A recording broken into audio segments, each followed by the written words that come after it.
Good afternoon, Scott Redler, T3 Live. Welcome to today's recap. So today was Tuesday, not quite midweek, but on our way to the end of the quarter. And it's been an unbelievable quarter. You're seeing everywhere in the headlines, best quarter in 14 years. And it's been very methodical. There's been great rotation. And when you get into the end of the quarter, it gets a little bit tricky. You never know how long they're going to mark them up for. You never know when they're going to book some profits. And then when you enter quarter two, you're not exactly sure the composure of what we're going to be looking at moving forward. Do some of the weaker sectors get some money? Do we take some profits in the strong sectors and not even have much of a pull-in and then reconvene the current trend? So for me, I came in today with I think like 12 longs and 2 shorts, and I was hoping the momentum would stay a little bit further into the week. But as a lot of the stocks hit my objectives coming into the morning, I just started peeling off my stock. I said, okay, you know what? I could take profits. And everyone knows on the site I'm always a little bit too early. I sell a little early because I like the meat and potatoes of a move versus sitting around for the last juice, because the juice can get slippery. You wait for the music to stop playing, and when it stops playing, if you're still there, sometimes there's no chair for you to sit down and you can fall on your you-know-what. So for me, I'd rather leave a little bit early. And I know you should let your winners run, but for me, after a few days, third day typically I'm selling, especially if it's third day strong. But anyway, we talk about entries and exits, and the stocks that we went over in the past 2 weeks, not since December, not since October, just even the last 2 weeks, gave you the entries to buy. We talked about Baidu at 140 to buy. We talked about Netflix at 111 to buy. We talked about Amazon, 186, 187, Google, 620, even Apple, a few different entries. So, as the rally progresses, you never really know where they're going to go. You can only map out areas, and then you sell into those areas, and if they go to higher areas, you say, okay, you don't get poor by booking profits. Even today with LinkedIn got above my 105 resistance area. My real resistance was 105 to 110. So once I sold above around 106 and I was flat, people were like, oh, don't you think it can go to 120? Don't you think it can go to 130? I'm like, yeah, but bought it first at 87, then I bought it again at 97, then I added a 101, and at 105 to 107, that was my target. So I stick to my targets, that's my trading plan, and then I figure out the action moving forward, and then I go back in. So if you look at the chart here of the S&P, it's really not that big of a deal. But you want to take a look at the macro pattern here. Here's your low, higher low. That's not even close to being tested. Then this is the momentum pattern that got tested right here at 1440. Then almost here again last week. And then you had a nice move. So if you look at this day, it really doesn't look like much. So again, we're jumping to conclusions. It doesn't mean, get out of town. The top is in, which some people might be calling for. But it did push through yesterday's high, which was about 14.16, went as high as 14.19, and we closed on the low. So for me, a little bit of a sell signal, especially since it's coming into the end of the quarter, and maybe we'll see if we could buy back around here. And if you look at the Qs, which was a little bit more omnious, it's not game over here either. But you have to take a macro look first and see the different trends here. This being obviously one of them. Look how far away we are from here. Then the accelerated trend, that we touched here, couldn't even get down to here. And then on today, not the biggest deal in the world, but we did close near the lows. The bar didn't actually turn red, but I would say this is a bit of an outside day. I guess you can't really call it an outside day, but sellers had a bit more control than usual. Last time this happened right here, just say if we closed at the low of 67, the low 3 days later was, what is that? Not that much. But anyway, we're higher, we're well away from the 10-day moving average. This is the 20-day. So if you wanted to be prudent, because we could buy and sell things quick, we could put positions on, very quickly. For me, I'm down to actually a little net short overnight.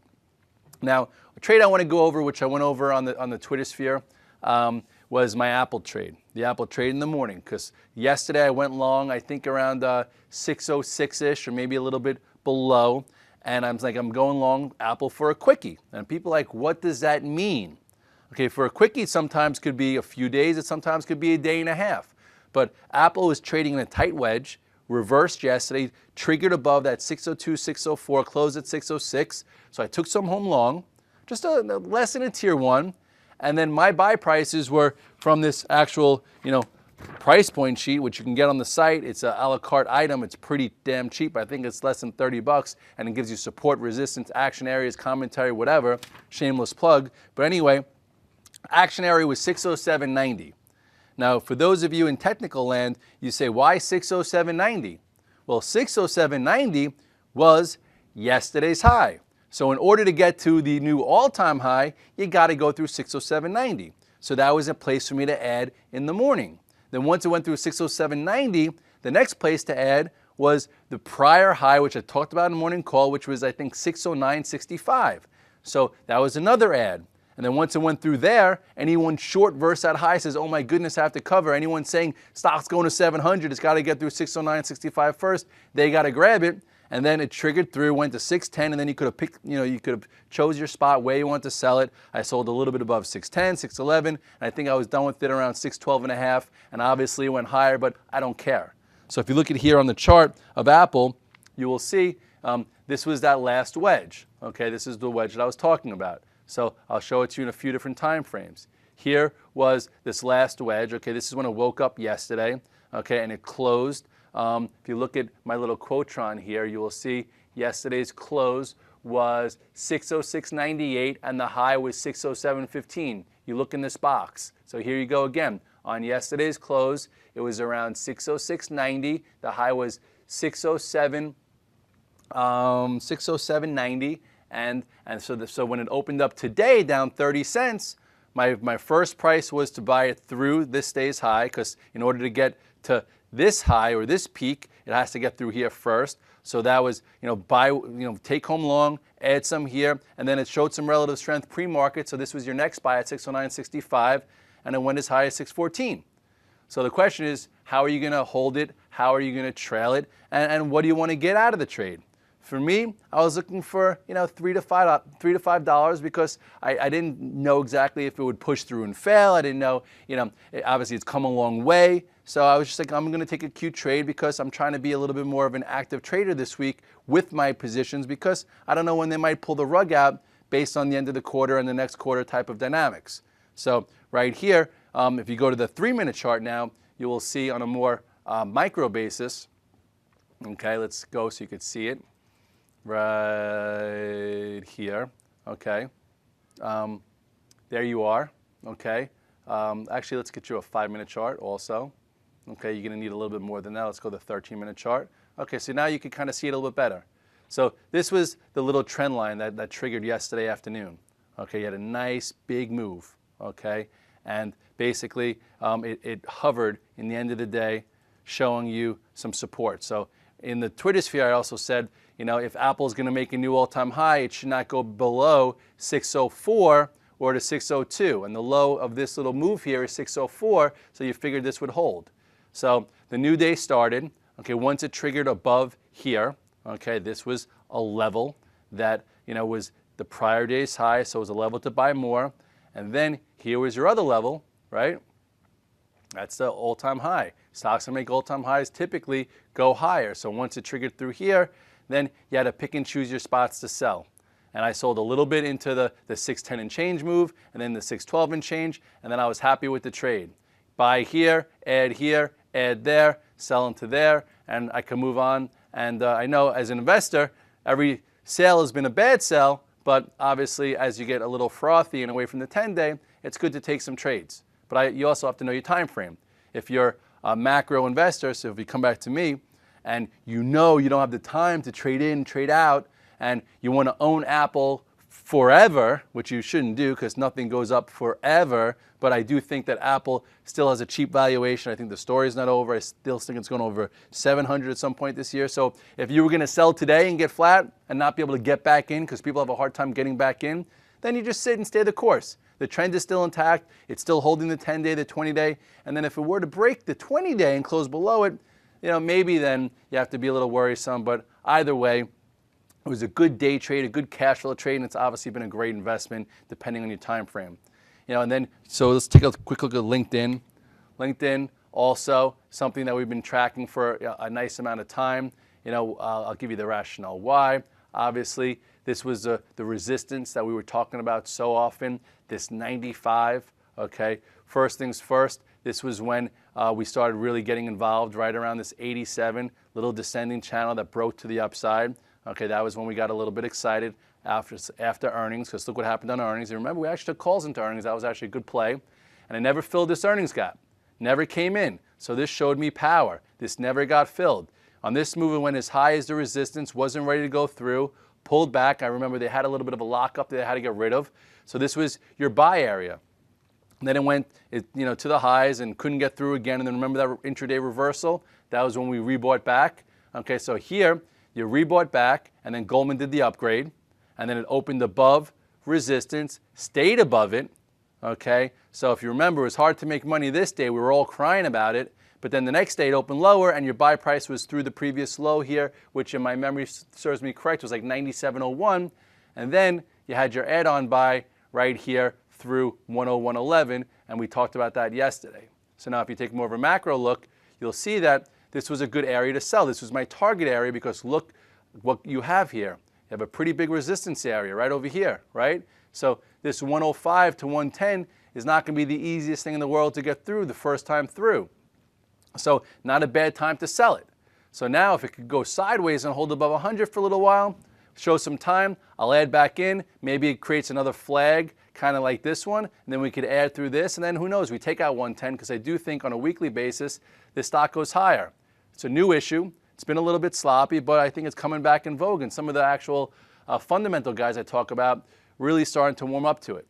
So Goldman says 130, that means it's got to take out this level and this level. It's had a nice move from here. So let's see if it could stay above this area, build a new consolidation, and then we'll figure out the next move moving forward. But this was a nice move. I would take it, and I did. So as you can see by the virtual trade floor, I don't have it in there right now. And then talking about like some old plays from last week, everyone's like, oh, we got to buy more Amazon, or we have to buy more Google. I was like, if you missed it, don't chase it.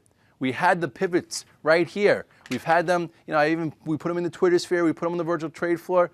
It's okay if you missed it, or it's okay if you took profits early, because it gets dangerous. After 2 weeks of gains, it's hard to buy because you don't know if it's a top. So today a lot of people were talking, so I started typing. I'm like, I know they've had big runs, but it's not the right time. If you missed it, figure out how to catch it the next time. If you look here at Amazon, Amazon, look at that. This was the resistance we drew this morning, and look where it went to. Nice area to sell some. You go more to the daily chart, and you can see it a little bit better.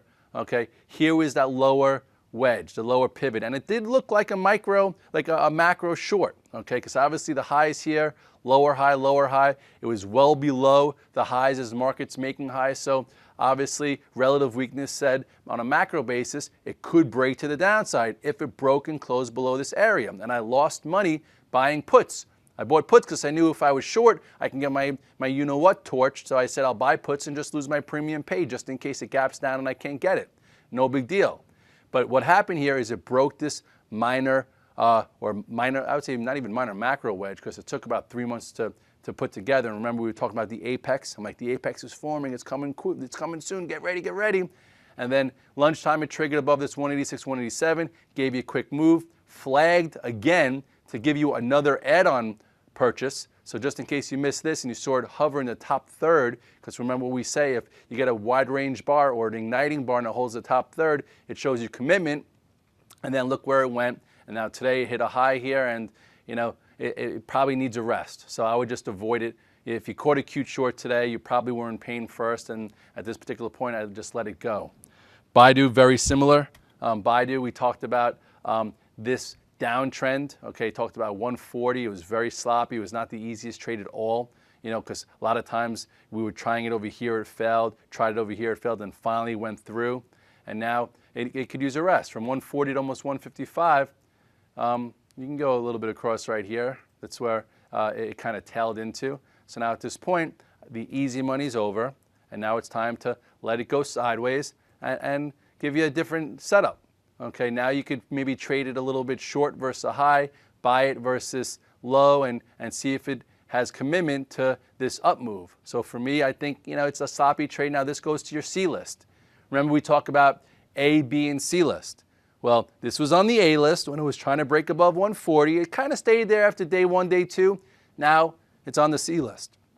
Same thing with Amazon, it's on the C list. Even Google. Google, we talked about how it could break above the mini channel, okay, which it did right here above 627. Went as high as almost 650 something, a nice 20 points. Now it tailed up, filled this gap, okay, because most stocks do fill gaps, and it closed relatively soft. So now at this point, you had a little bit of a doji here. You have somewhat of, you could almost say a little rising channel. So it's a little difficult, to just be buying it here. I do not think this is the high of the year. I've said it many times. I even said it when it came down to the 200-day when everyone was giving me a hard time, about the miss in earnings. Well, anyway, not saying I'm pounding my chest now, but again, it's a long year. I think this is not the high. If you just missed this trade, I would wait to see if we get a retest of this area to rebuy back. Typically, these things have been holding the 10, 20 days, so I'd rather see you buy it here instead of chasing it up here and then selling it there. But anyway, at this point, look at this move, not the time to start getting aggressive. Today, we cleaned up some of the other, like LVS. Guys like, why'd you go flat LVS? We've been trading this thing back and forth for the past few weeks and we've been bullish on it, saying still 63 to 65. But today, you look at LVS and a small, very small, okay, little topping tail. Remember this time? This is when we had the last buy price right there, and then you had a nice 3-day move, did a little bit of a red dog reversal, which it pushes through, closes below, sell signal, and everyone's like, why are you selling it here? You know what? Because it just had a huge move and it's a reversal pattern to me. So we were able to buy back here and then buy back when it broke this wedge. Remember the 56.20? I remember that price number. Gave you a nice 2-day move. And now you have a small, not the biggest deal, not end of the world, but on an upgrade, made a new high, pushed below it, in front of the old high. So tells me it still needs some time. So we'll see what happens if it can come back in and hold here and just like keep this trend intact. I'll be buying it back. But at this point, I got out of it. No big deal. Caesar, I just have a trailer. I still like it. I'd like them to get this freaking secondary out of the way. They get the secondary out of the way. I do think it'll be a nice trade through this flag type pattern. Okay, and then I do think this area is not uncalled for or not hard to get, and then maybe even new highs at some point. Float's pretty tight. Zynga, we're going to wait for the secondary to be priced. At this point, it's not really showing you much, except for I know there's a lot of demand for the secondary. And at this point, if I were just to look at this on a technical basis, I wouldn't be touching it because you have your shooting star top through resistance. So here was your excitement, and they opened it up and sold it. Ever since then, it's been channeling, and now it's the bottom of the channel. So we'll see what happens on this secondary. If the price is well and there's demand, maybe this area holds. If not, maybe this price. But again, I'm looking at the chart now, and I don't know why everyone's so excited about it. It looks actually not the greatest, but we'll see. This was the last time it looked really good when it came up, traded through the IPO high, and that was clean. Okay, right now, we'll see what happens. It's more of a concept play because we have to see what it looks like after the deal. As far as Sina today, was a nice little trade. Did a little bit of a red dog reversal, and then I think a lot of guys sold into strength, and then at the end of the day, it came in, but it was still up on the day. I think the next trade here, we'll see, is if it could start getting above this 171 and change. So keep it on the radar. If you took it home long, that's fine. This Ren tried to go also, but then pulled off at the end of the day like Ren usually does. But if you look at the volume here, the volume was definitely a little bit more than it's been. It's a nice volume spike, bigger than the whole month of March, so we'll see. One of these days it'll go and close in the highs. My thesis was to clean up, and I just cleaned up and didn't take it. The last thing I wanted to do is just be long like little crap stocks when I'm not in any of the leaders right now, so I'm just going to day trade them.